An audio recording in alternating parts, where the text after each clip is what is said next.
Welcome to another episode of CN Talks. Today we are pleased to have with us Mr. Harrison Nguyen, Business Development Manager at Realtime Business Solutions, a global leader in terminal operating systems. Those. Mr. Nguyen has been at the forefront of helping terminals optimize operations, as we know, embrace digital transformation, and implement innovative solutions. Since our last conversation in July 2025, RBS has introduced several exciting developments. So with Mr. Nguyen right now, we will gonna talk about their latest developments, innovations, industry trends, and his insights into the future of terminal operations. So, Mr. Nguyen, as we said since our last interview in July 2025, RBS, a few months has passed. What significant developments or innovations has RBS introduced since then, and how have they impacted companies' services and products? Yeah, thank you. That's a good question. It's great to talk to you again as well. So, yeah, it's been a pretty big year for us. Ever since July 2025, you said the last talk. We've had quite a few new modules and new features that have come up within our system. Most notably, I would say, is the newest version of our AVP, or that's automatic vessel planning. So with our new high precision plannings, we're really able to use the latest technology to provide automated ways to do planning. And that is a really, really big jump in the industry and a really, really big task that has been tackled for many years now, but has never really been perfected until now. And with AVP and our improved yard planning and those kind of modules, we're really seeing a big push and a big improvement in efficiencies, but also in just usability. So there's a variety of ways in which this new system and new features has been able to impact the customers and, of course, the stakeholders of specific terminals as well. So yeah, that's probably some of the main stuff. I would also say on the digital twin side, we've also been some big improvements on our TopX Intelligent 3D, and we're entering some pretty exciting phases with a few customers at the moment. So we're really looking forward to how that's going to take off in the next few months and the year as well. That's so interesting. So, building right now on these recent developments, how do you decide which new features or TOPS modules to develop first, and what market trends or client needs influence these decisions? Of course, yeah. No, that's a good question. So first and foremost, the customer drives a lot of the discussion when it comes to new features, and we're very much in tune and connected to a lot of our customers. So, for example, myself, I go to a lot of our customer terminals, I go to a lot of the conferences and meet clients and people actually at the terminal, and that's really one source of information where we are able to make decisions and see where these new features should or how they will be developed. And with that, it's really not just one customer. We try to take in the opinions of many global customers as well, because we are quite a global business in parts of Europe, Asia, Africa. So taking into account all of the different opinions to find out what would be the best industry standard way of doing it is one way in which we really look at developing new features and new modules. But I would also say just within the team itself, we are always keeping an eye on the current market trends and technologies. So while it is really important to stay in tune with what's happening within the terminal operating market, it's also important to stay in touch with what's happening in technology in general. And we see with the trend in AI, trends in agent learning, things in those kind of areas, we try to apply that back into the terminal operating space. So it's a combination of listening to customers, hearing what's inside the market trends, but also market in terms of the technology market as a whole. So a combination of all those things really drives our decisions on how we create new features and new modules. Yes, I understand. It's a combination. You have to keep up Exactly. with the latest developments, market Mm, trends, AI right now, exactly. people needs, operators, all of this. So Yep. yes, it's very important. I understand. RBS works closely with clients to shape solutions. We know. Mm, Can you share a recent sure. example of a client collaboration that led to a new feature or improvement in TOPS? Yeah, okay. That's a good question. So I was mentioning earlier the AVP or automatic vessel planning. That's something we did very recently in the last year or so. Mhm, We actually were working very closely with one of our customer clients in Lithuania, called mhm, the Klaipėdos Smelty Terminal. They were really one of the drivers of that feature and how to really improve and make it terminal new ready and terminal usable. So uh, with that, we shared our ideas and our concepts on how to create and manage that solution, but they shared the ideas on how they would like a terminal to use that solution. So a mhm, combination of how does the developer see the problem from a technical perspective and how does the terminal see the problem from an operational perspective? So we combine those two ideas along with some opinions from other terminals, but Klaipėdos Smelty, one of the main drivers there, and we are able to create a really comprehensive and really useful solution basically that the terminals are actually able to put in production and actually see benefits from. And talking about the benefits, an example they gave was before they were planning a 3,000 move vessel in about 10-ish hours. Now they can do the same in about 1 minute. They take about 15 to 20 minutes to check it and make sure everything's right. But even 10 hours to 15 to 20 minutes, that is a massive saving for their terminal. So obviously in time, but that reduces your labor costs, it reduces, um, I mean, energy costs, it reduces everything, and that brings on their customer satisfaction as well for them to take across their shipping lines and their stakeholders.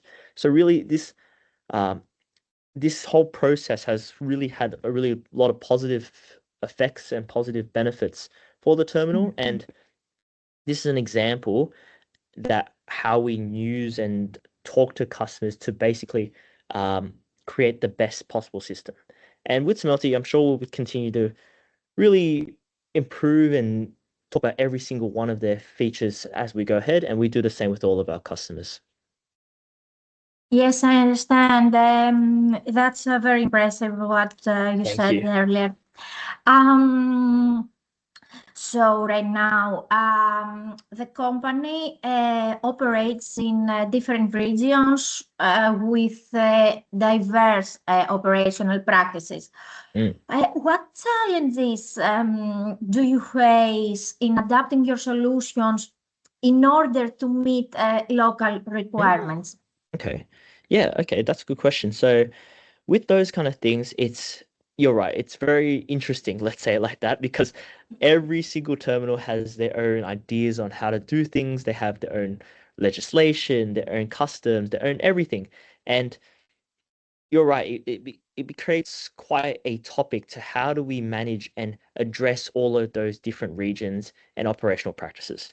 I would think of, I would say a few main ways. Number one is we have to program the flexibility and configurability directly into the system.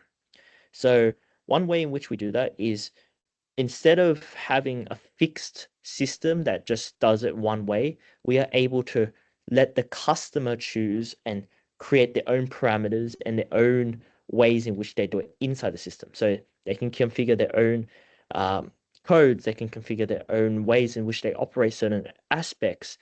That is inherently done in the system so that we can try to meet as many different operational practices as possible. That's one. Mm. Two is we have a good network of local partners. So we have local partners in Asia, for example, in Vietnam and Malaysia and Thailand and so forth, and also in like other parts of the world, such as Europe and Germany and so forth. They are more in tune of what's done locally, and they know the legislation, they know the customs, they know the ideas in which that local area is able to operate, and from there, they help us to input in that into the system. So, Mm. firstly, designing configurably, getting the local partners to put their inputs and opinions. And then also the third point would be actually just talking to the customer directly. So I mentioned before talking to the customers in the terminals. We are always talking to them, especially even from the development level. And that plays into this question as well. Is with the ability to talk to all these stakeholders, we can create the best possible way and create a flexibility within our system so that we can meet all these operational practices. I understand. It's again, it's a combination, we can say, between your expertise, local partners' knowledge, and client needs, customers. Exactly. Yeah, Okay, exactly. okay, I understand. So, as we know, sustainability is becoming increasingly important for our terminals. How can TOPS help clients operate more efficiently while reducing their environmental impact? Okay. Yeah, okay. That's a really good question too. You're right. CO2 emissions and sustainability and green ports are very prominent topic in the last few years.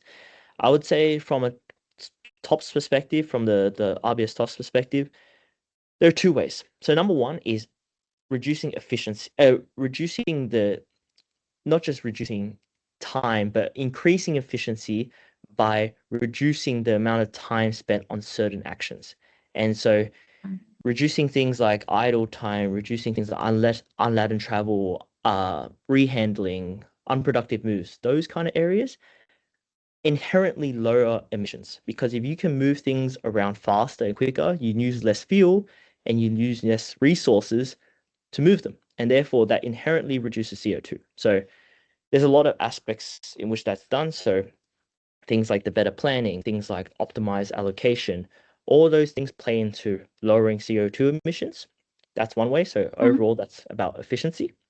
The second way in which we help in this area is about monitoring. So there's a lot of tools within our systems, especially TopX Intelligent 3D, which is our newer system, which helps the terminal to monitor and understand the environmental impact.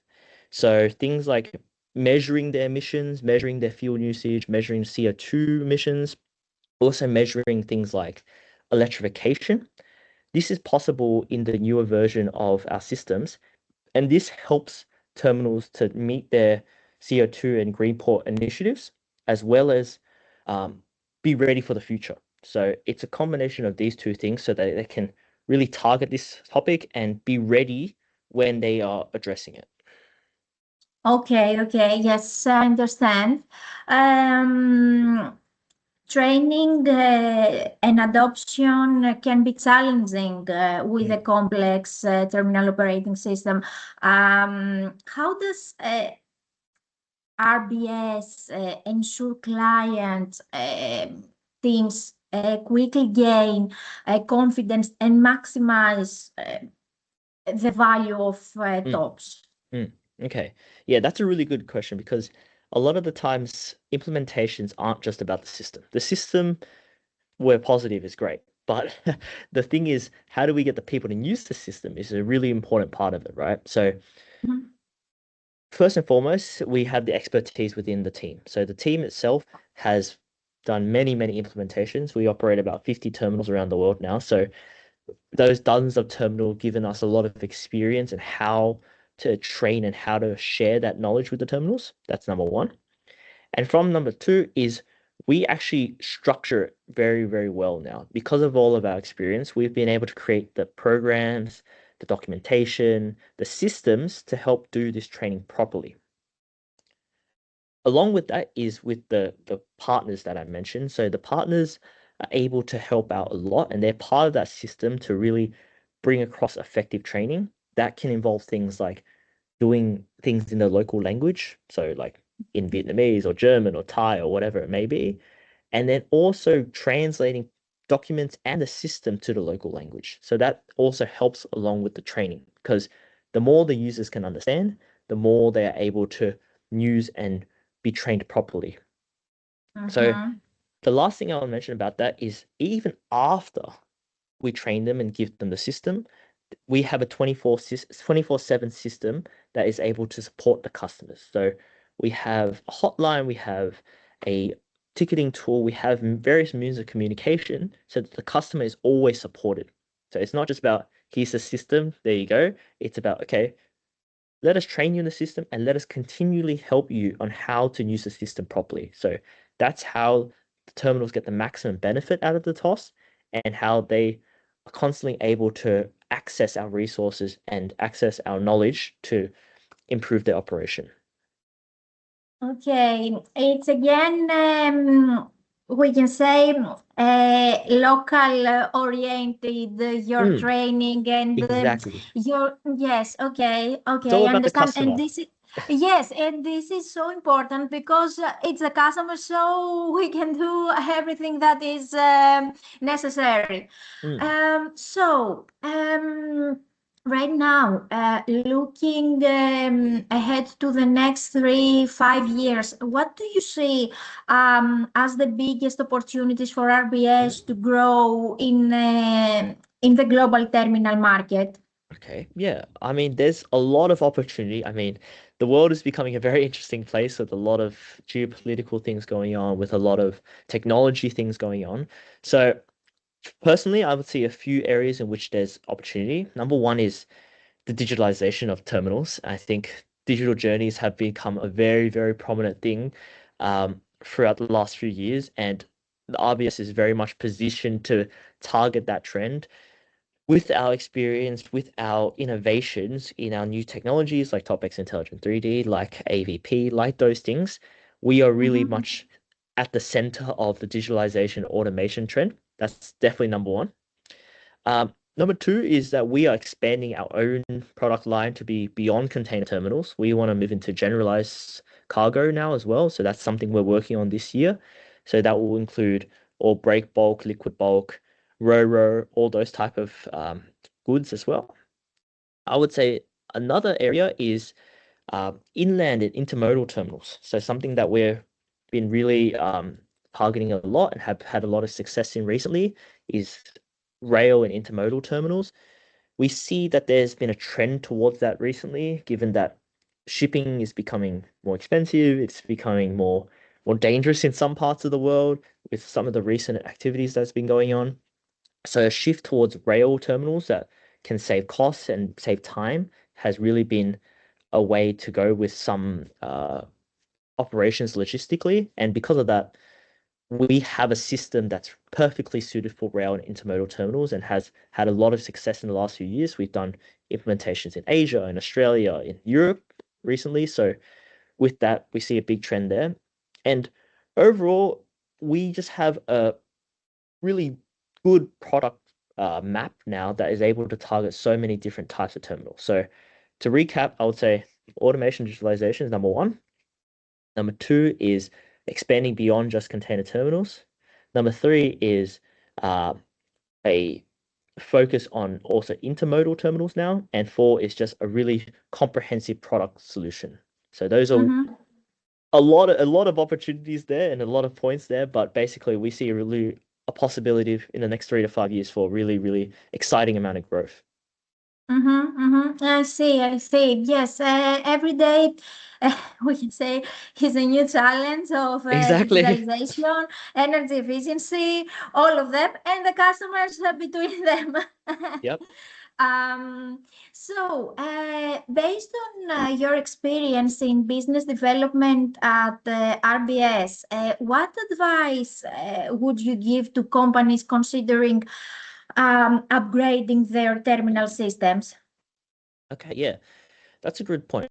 I would say the number one thing when it comes to uh, upgrading terminal systems, TOS, digital twin stuff is thinking long term. So a lot of these systems, they're not just something you would try and put in for a month or a year or something like that. A lot of these systems are 10-year plus. And because of that, the management and the operation team can't look at things at just a very simple ROI and a short-term ROI. They have to think a lot longer term.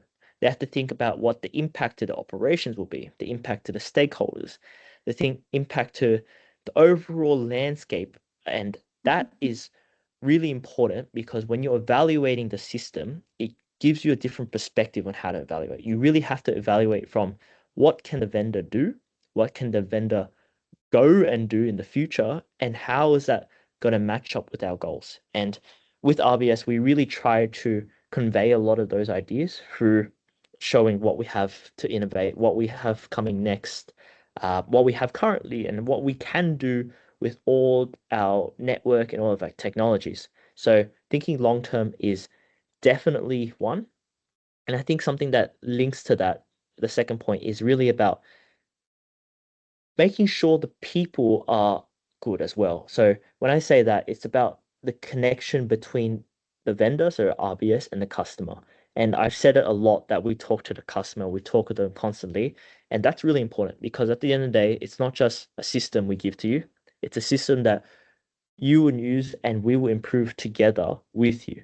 And it's looking beyond just what are the actual features technically, but it's also looking at how will the vendor support you, how will you communicate with the vendor, how responsive they are, how they can support you with the operational and technological needs. And that really links into thinking long term as well, because that really plays a part in how the system is used and how you can improve overall operations. So those are the two main points. Think long term and prioritize the partnership more than just a system by itself. Yes, okay, okay. This is so important because people together can make a lot to improve their Exactly. developments and their innovations. Okay. Exactly. So, Mr. Nguyen, thank you for sharing your insights and the Thank you. updates with us. Nice to meet you. Thank you. Yeah. Very lovely to meet you And too. and I hope we will talk again soon Yeah, for sure. For sure. for your latest developments and Yes. innovations. Um, Thank you so much. Hmm. Yep. No, no. Thank you Bye. for thing, and we'll stay in touch as well.